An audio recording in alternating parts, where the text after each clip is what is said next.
Underrated. वैसे तो इस सब का मतलब है कोई ऐसी चीज़ जिसको उतना अप्रिशिएट नहीं किया जाता जितना उसको करना चाहिए, पर आजकल इसका मतलब हो गया है कोई ऐसी चीज़ जो अच्छा होने के बावजूद भी उतना पॉपुलर नहीं है। इस वीडियो में मैं आपको कुछ ऐसे ही अंडररेटेड एनिमे के बारे में बताऊंगा जो है तो बहुत मस्त, पर उन्हें कोई जानता ही नहीं है। Starting with Food Wars. तो ये एक सोनेन एनिमे है about cooking with ecchi elements in it. Yes, you heard that right, a shonen anime about cooking which is also an ecchi anime. तो इसमें हमारा मेन कैरेक्टर सोमा अपने dad के साथ मिलके एक फैमिली रेस्टोरेंट चलाता है।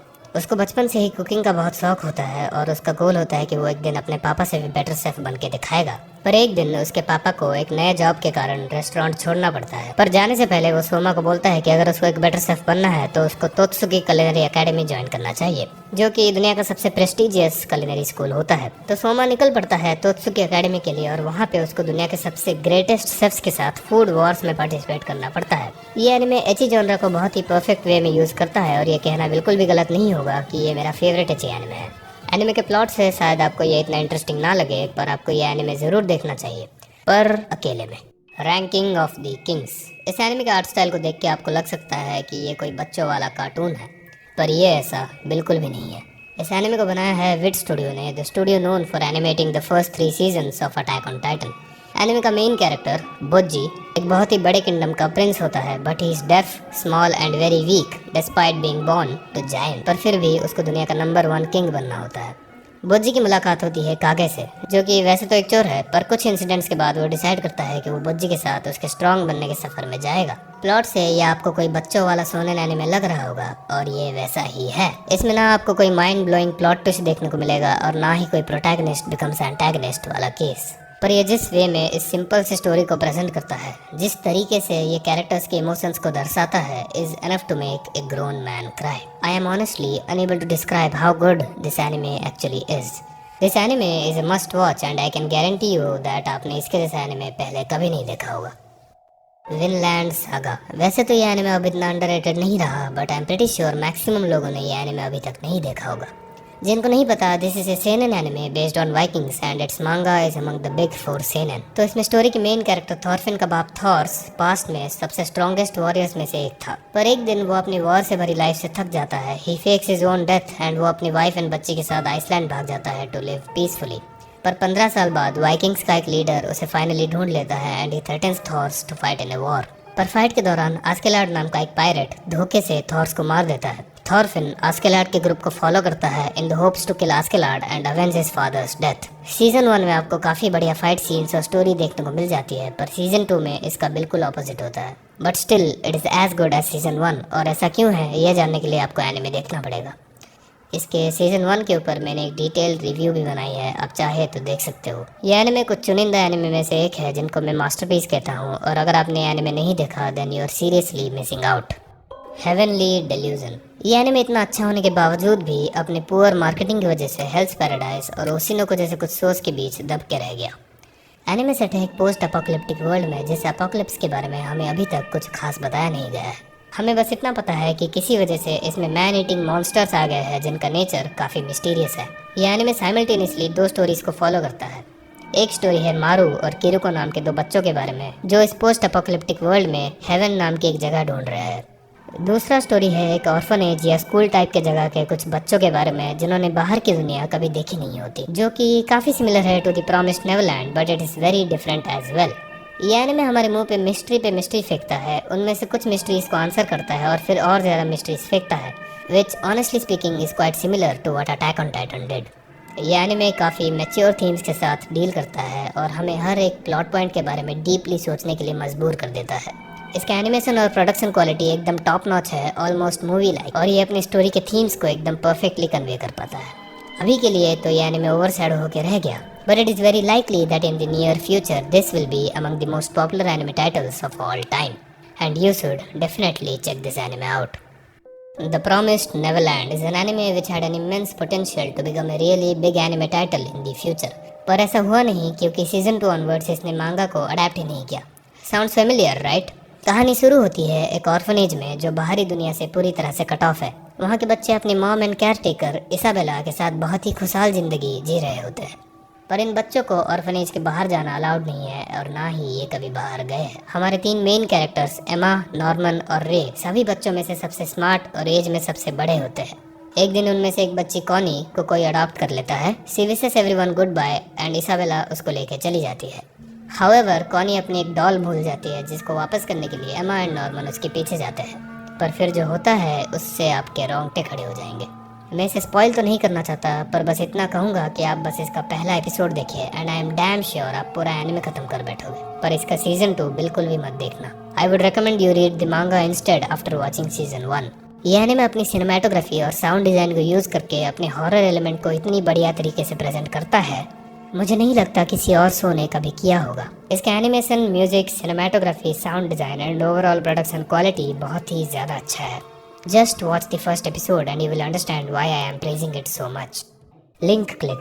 ये एनिमे फॉलो करता है 2 लड़कों को जिनका नाम मेरे से प्रोनाउंस नहीं होगा, इसलिए मैं इसको व्हाइट और इसको ब्लैक बोलने वाला हूँ। ये दोनों मिलकर एक फोटो स्टूडियो चलाते हैं और उसके साथ साथ ये एक और बिजनेस चलाते हैं जिसमें ये अपनी स्पेशल एबिलिटीज को यूज करके फोटोज के अंदर घुसते हैं। Yes, you heard that right. White एक फोटो को देख के उसके खींचने के बाद के 12 घंटे के इवेंट्स बता सकता है और ब्लैक फोटोज के अंदर घुस के वो व्यक्ति बन जाता है जिसने वो फोटो खींचा था। ब्लैक के फोटो के अंदर घुसने के बाद व्हाइट अगले 12 घंटों तक उसे गाइड करके बता सकता है कि आगे क्या क्या होने वाला है। इनके बिजनेस में कस्टमर्स एक फोटो लेके आते हैं और इनसे उस फोटो से रिलेटेड कुछ इन्फॉर्मेशन मांगते हैं। This is basically time travel but with extra steps. But unlike every other time travel show, ये दोनों फोटो के अंदर जाके बस इन्फॉर्मेशन कलेक्ट करते हैं और पास्ट के इवेंट्स को बिल्कुल भी अल्टर नहीं करते, वरना बहुत ज़्यादा दिक्कत हो सकती है। वैसे तो इसका सीजन 1 मोस्टली एक एंथोलॉजी सीरीज है, मतलब इसके हर एपिसोड में ब्लैक एक नए बंदे के फोटो के अंदर घुसता है एंड उस रैंडम बंदे की स्टोरी दिखाई जाती है। बट बैकग्राउंड में इन सब स्टोरीज के पैरेलली एक अलग प्लॉट डेवलप हो रहा होता है and by the 12th episode it kind of becomes the main focus of the story and season 2 पूरा इसके ऊपर ही बेस्ड। इस एनिमे का एनिमेशन एंड बैकग्राउंड म्यूजिक भी बहुत मस्त है। नो मैटर आपको किसी भी जॉनर का एनिमे पसंद हो, आई कैन गारंटी यू ये एनिमे आपको डेफिनेटली पसंद आएगा। Violet Evergarden is the most beautiful show I have ever watched. Anime follow करता है एक लड़की वायलेट एवरगार्डन को, जो एक बहुत ही स्किल्ड सोल्जर होती है जो किसी रोबोट की तरह ही अपने बॉस का हर कहना मानती है। वॉर के दौरान वायलेट अपने दोनों हाथ खो बैठती है और अपनी बॉस मेजर गिलबर्ट से आखिरी बार मिलती है। गिलबर्ट वायलेट को अपनी जान बचाने के लिए थैंक्स बोलता है और उसके साथ साथ वो कुछ और भी बोलता है जिसका मतलब वायलेट के समझ से परे है। वॉर के बाद वायलेट की सर्जरी होती है जिसमें उसे अपने हाथों की जगह मैकेनिकल हाथ दिए जाते हैं। अब वायलेट के जीवन का एक ही उद्देश्य होता है गिलबर्ट के कहे उन बातों का मतलब समझना, और उसके लिए वो एक ऑटो मेमोरी डॉल बन जाती है। ऑटो मेमोरी डॉल वो लोग होते हैं जो लोगों की फीलिंग समझकर उन्हें अपने शब्दों में एक लेटर पर लिखते हैं। इनिशियली तो वायलेट एक बहुत ही इमोशनली ब्लाइंड लड़की होती है, वो लोगों के इमोशंस को समझ नहीं पाती, पर जैसे जैसे ये सीरीज प्रोग्रेस करता है वो धीरे धीरे ह्यूमन इमोशंस को समझने लगती है। ये एनिमे वायलेट का कैरेक्टर डेवलपमेंट बहुत ही ब्यूटीफुली पोर्ट्रे करता है। This anime has without a single doubt the best animation I have ever seen. आपको ये एनिमे देखते वक्त एक एक सीन पॉज करके उसके आर्टवर्क को अप्रिशिएट करने का मन करेगा and combine that with the godly sound tracks makes it one of the most beautiful shows I have ever watched. इस एनिमे का हर एक एपिसोड आपको एक पूरे मूवी जैसा लगेगा, following the life of a random person और कैसे वायलेट उस व्यक्ति की फीलिंग समझ के उसे खत पर लिखती है। ये एनिमे बहुत बहुत ज्यादा अच्छा है। This is the best and the most beautiful slice of life anime I have ever watched. अगर आपने ये एनिमे नहीं देखा then you are missing out on one of the best pieces of fiction ever made. Cyberpunk edgerunners. ये anime एक prequel slash spin off है to the famous game cyberpunk 2077 and warning, this is a strictly adult anime. ये anime based है एक dystopian cyberpunk future में जो कि बहुत ही ज्यादा क्रूएल है। हर दूसरा बंदा यहाँ पे एक साइबॉर्ग होता है। अपने बॉडी पार्ट्स को मशीन से रिप्लेस करना यहाँ आम बात है, पर लिमिट से ज्यादा साइबरवेयर इंस्टॉल करने पर एक व्यक्ति को साइबर साइकोसिस हो सकता है। बेसिकली वो पागल हो सकता है। मेन कैरेक्टर डेविड अपनी मॉम के साथ नाइट सिटी में रहता है जो कि एक बहुत ही बैकवर्ड और गरीब सिटी है। ऑल्दो उनकी फाइनेंशियल कंडीशन बिल्कुल भी अच्छी नहीं होती है, उसकी मॉम किसी तरह डेविड को एक बहुत ही प्रेस्टिजियस स्कूल भेजती है, पर गरीब होने के कारण डेविड को बहुत बुली किया जाता है। एक दिन एक कार एक्सीडेंट में उसकी मॉम की डेथ हो जाती है and after that he stumbles upon Sandevistan cyberware, एक प्रोस्थेटिक जिसको पहनने वाले को सुपर ह्यूमन स्पीड मिल जाती है। फ्यूएल्ड बाय रेज, डेविड इसको अपने पीठ पे इंस्टॉल कर देता है। उसके बाद वो उसके स्कूल बुली को बहुत बुरी तरह पीट देता है जिसकी वजह से उसको स्कूल से निकाल दिया जाता है। डेविड एक दिन मिलता है लूसी से, एक डेटा थीफ जो उसके साथ टीम अप करना चाहती है, पर लूसी के साथ मिलना उसे इंट्रोड्यूस करता है to the world of edgerunners, criminals जो कि पैसों के लिए किसी भी नियम को तोड़ने के लिए तैयार है। ये एनिमे बहुत ही ज्यादा chaotic और फास्ट पेस्ड है। इसमें सब कुछ है, violence, bloodshed, sex, cool characters, badass villains and what not. इस एनिमे का एनिमेशन एंड एक्शन बहुत ही ज्यादा अच्छा है and combine that with absolutely amazing background music. इस एनिमे के बस 10 एपिसोड है and trust me this is absolutely worth your time and please don't skip the ending song, it is really good. Go watch this anime right now. Devilman cry baby. ये एक बहुत ही ज़्यादा unique Sanon anime है जिसका नाम तो शायद आपने सुना होगा बट मोस्ट लाइकली देखा नहीं होगा।